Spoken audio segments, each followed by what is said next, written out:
Mga minamahal ko mga kapatid kay Kristo Jesus, sana po kayo ay nasa mabuting kalagayan. Tayo ngayon ay nasa dakilang kapistahan ng kabanal-banalang katawan at dugo ng ating Panginoon o yung tinatawag natin na Corpus Christi. Sa hapon ding ito, masasaksihan din natin ang pagsasariwa ng kanilang mga pangako ng ating mga Eucharistic ministers. Sa araw na ito, ginugunita ng buong simbahan ang katawan at dugo ng ating Panginoong Jesucristo. Na sa tuwing tayo ay tumatanggap ng komunyon sa bawat misa, kapag tayo ay nakapila at sinabi ng pari, katawan ni Kristo, sumasagot tayo ng malakas na. Kapag sinabi ng pari, katawan ni Kristo, anong sinasagot? Amen. Kaya lang kung minsan nakakalungkot, kapag sinabi mong katawan ni Kristo, imbis na sumagot ng amen, tatango lang sa'yo.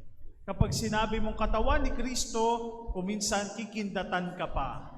Kapag sinabi mong katawan ni Kristo, kuminsan sasabihin sa'yo, thank you, salamat. Bakit amen ang tugon natin kapag sinabing katawan ni Kristo?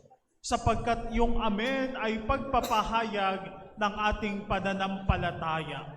May malalim na kahulugan yung salitang amen, yung salitang amen, na kung saan binabanggit natin, ito ay pagpapahayag natin ng ating pananampalataya, na hindi basta-bastang tinapay ang ating tinatanggap, hindi pangkaraniwang bagay lamang o pagkain, bagkus ito'y katawan mismo ng ating Panginoong Jesucristo. Kaya nga mga kapatid, napakalaking himala para sa atin, napakalaking biyaya para sa atin na nagkakaroon tayo ng pagkakataon para tanggapin natin sa ating mga puso at kalooban ang ating Panginoong Jesucristo sa anyo ng tinapay at ng alak.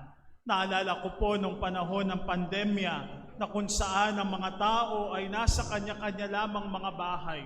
Subalit maraming mga tao ang tumatawag sa simbahan at nagsasabi, nais naming tanggapin ang katawan ni Kristo.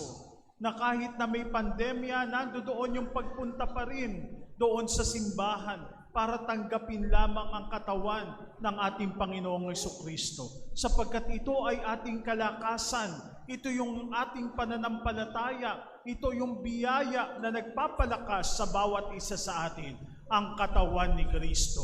Kaya nga mga kapatid, mamaya kapag tinanggap natin ang banal na katawan ng ating Panginoong Jesucristo, nawa may pananampalataya nating sagutin, Amen. Sapagkat ito, tayo'y nananampalataya na hindi ito basta-bastang tinapay, kung hindi ito ay katawan mismo ng ating Panginoong Jesucristo.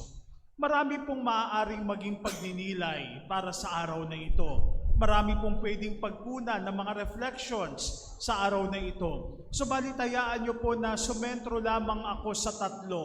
Na kapag sinabi nating Eucharistia, kapag sinabi natin na misa, kapag sinabi natin na katawan ni Kristo, tatlong bagay po ang ating pagninilayan ngayon. Presence, nourishment, and communion. Presence, nourishment, and communion. Tatlong bagay. Presence, nourishment, and communion. Yung una, kapag sinabi natin Corpus Christi, kapag sinabi natin katawan ni Kristo, nandoon na ito ay tunay at kasama natin siya. Yung kanyang presence ay nasa sa atin. Diba sa eskwelahan, yung ibang magpapasukan na sa Lunes, yung iba naman nagsimula na. Kapag nag-roll call ang teacher sa paaralan at tinawag yung pangalan mo, ano ang isasagot mo? Itataas mo ang kamay at sasabihin mo, present, nandito po ako. Present. Kailan ba tayo hindi nagiging present? Kapag tayo ay absent, kapag wala tayo doon sa lugar na yon. Subalit, paano ba yung presence na ibinibigay sa atin ng Eucharistia? Alam niyo po, minsan, merong isang maliit na bata ang lumapit doon sa pari at ang sabi niya, Father, meron akong tanong patungkol sa Eucharistia. Sabi nung pari, oh, ano yon? anak, ano ba yung tungkol sa Eucharistia? Sabi niya, Father, paano nagiging katawan at dugo ni Kristo yung simpleng tinapay at alak? Paano nagiging bahagi ng katawan ni Kristo yon?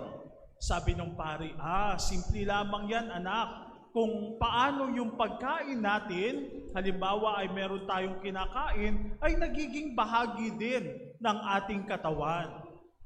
Hindi pa nakontento yung bata at ang sabi niya, Father, paano naman magkakasya si Jesus doon sa napakaliit na ostya? Sabi ng pare, anak, parang ganito lang yan. Di ba nakikita mo lahat ng nasa kapaligiran mo? Pero lahat ng yan ay nagkakasya doon sa napakaliit nating mga mata. Ganon din kapag titingnan natin ang Eucharistia. Sabi ng bata, Father, last na lang, sabi niya.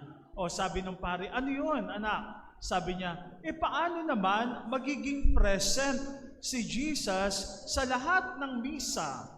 Halimbawa, may misa dito sa atin sa Industrial Valley. Paano magiging present si Jesus doon sa bayan, doon sa Antipolo, doon sa Taytay, na merong mga misa? Sabi ng pare, anak, parang ganito lang yan.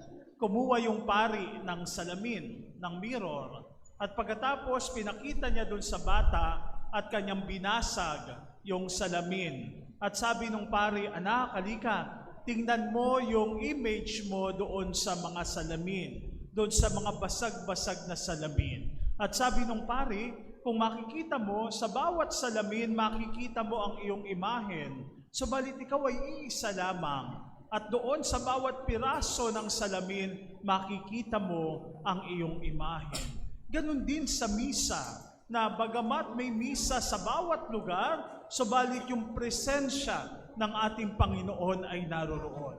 Mga kapatid, ganun pala, no? Yung Eucharistia ay presensya ng Diyos sa bawat isa sa atin. Na kapag tinatanggap natin siya, siya ay nananahan sa ating puso, sa ating kalooban.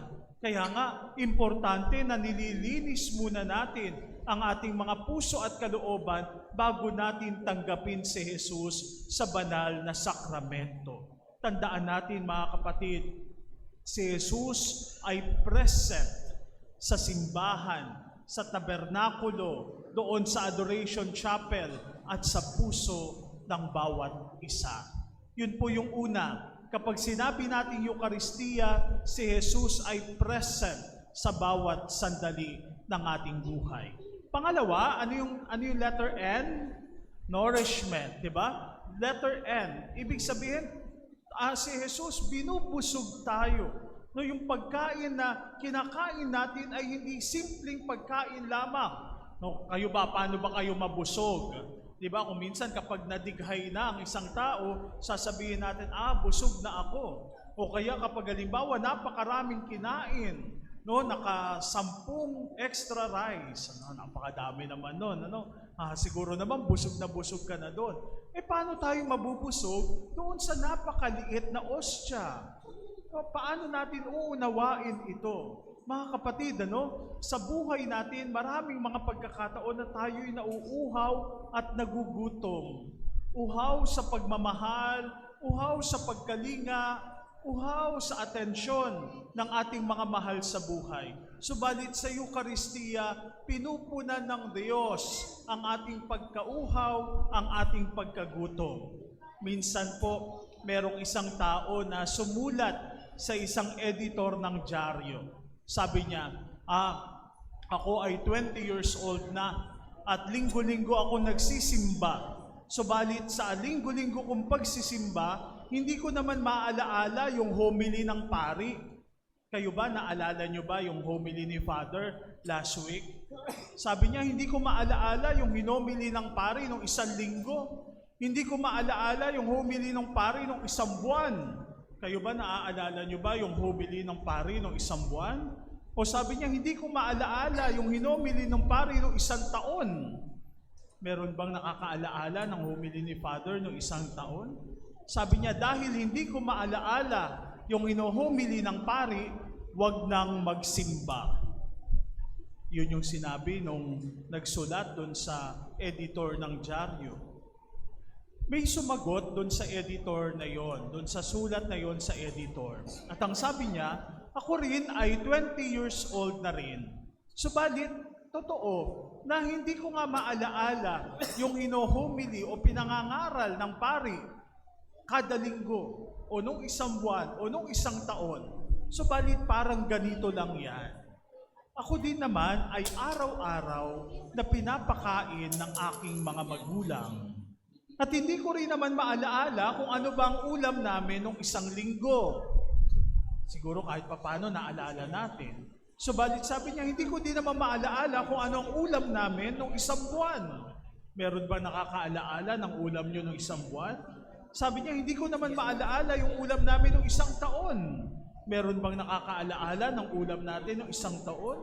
Sabi niya, subalit isa lang ang alam ko, kung hindi ako pinapakain ng aking mga magulang, marahil ako'y nanghihina na, marahil ako'y may sakit na, o marahil ako'y patay na.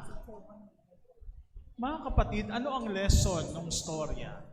Na sinasabihan tayo na ang Eucharistia, bagamat kung minsan hindi natin naalaala kung ano man ang ipinangangaral sa atin, subalit alam natin na tayo ay pinapakain, binubusog ng ating pananampalataya sa pamagitan ng pagtanggap natin ng katawan at dugo ng ating Panginoong Hesukristo. Diba, sabi nga nila, kapag kain ka raw ng kain ng baboy, magmumukha kang baboy, kaya tumataba ka na.